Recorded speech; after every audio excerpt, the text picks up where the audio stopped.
Hello! So for today's video, nag-try ako gumawa ng palabok. Nakuha ko itong recipe na ito sa iba't ibang videos from YouTube. Yes, iba't ibang videos, so iba't ibang recipe at ingredients. Pinaghalo-halo ko na, pero hindi ko ito minepos-mepos insan, ha? Charot! So gumamit ako dito ng pork asin, chicharon, shrimp, ulo ng shrimp, squid, garlic and onion, dahon ng sibuyas, patis, pork and shrimp cubes, noodles na pampalabok. Gumamit din pala ako dito ng swete, butter, cornstarch at hindi ko lang siya isama sa video. Sorry na. Naglaga naman ako ng 4 na itlog para sa toppings natin mamaya para sa palabok. Ikaw, kailan ba kaya mong itlog? Wow. Grabe siya. Charot. Nagbusa din pala ako ng tinapa para sa toppings din ng palabok. Bumili ako sa palengke ng tinapa tapos pinirito ko ito tapos hinimay-himay ko lang ito at saka ko ito ibilusa. Set-aside natin ang binusang tinapa at itlog.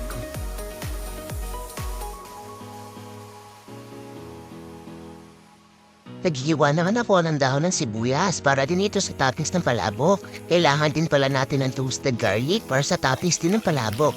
Pag medyo brown na, pwede na itong hanguin. Kapag mamintin pa, naku, hindi pa yan pwede, painitin pa natin. Nagisa nga pala ako ng hipon para sa toppings ng palabok natin mamaya. Inis ko pala ito sa mantika na ginamit natin sa toasted garlic kanina. Gumamit din nga pala ako ng butter. Iset aside lang natin ang mga ginisang hipon. Nagisa nga din pala ako ng squid sa butter at sa mantika na ginamit natin kanina para sa toasted garlic. Huwag natin kalimutan sa lain ito kung ayaw yung maging barney palabok ang gagawin yung palabok mamaya. Kuha lang kasi tayo ng 1 teaspoon ng katas ng ginisang squid para pandagdag lasa para sa sauce ng ating palabok. Siyempre kung may hipon may baboy din. Magpalambot lang tayo ng baboy na pork casing, lagyan natin ito ng pork cube. Isbay na din natin maglaga ng ulo ng hipon. Ulo-ulo lang na kasama katawan. Maglagay nga pala tayo ng shrimp cube. Durug-durugin lang natin na maigi ang ulo ng mga hipon. Lagyan mo ng feelings ha, gaya ng pagdurog ng ex mo sa puso. Charot! Ang proseso na ito ay para sa sauce ng palabok. Ito ay pangpalakasan ng sauce ng crab. Mamaya, kapag malambot na ang baboy, paghaluin natin ang sabaw ng baboy at sabaw ng ulo ng mga hipon. Pwede mo ito lagyan ng isa pang shrimp cube or patis at paminta. Ayan, pinagsama na natin ang baboy at hipon para hindi na kayo magtalo-talo kung anong mabang masarap, baboy ba o hipon. Charot! Salain na natin ang baboy at hipon at set aside. Itong tubig na ito ay pinaglagaan ng baboy at ulo ng hipon. Lagyan ko lang ito ng atswete kaya na bahala kung gaano kadami atswete ang nilalagay niyo. Nagisa pala ulit ako ng bawang at sibuyas. Bahala na kayo magtalo dyan kung ano dapat ang unahin.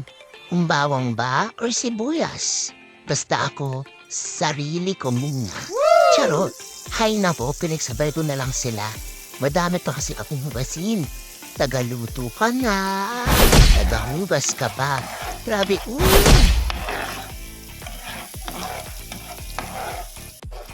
Ilagay na pala natin yung ginawa nating sauce ng palabok. Nilagyan ko pala ito ng cornstarch para medyo lumapot. Kaya na din pala mag-adjust para sa swak na panglasa nyo.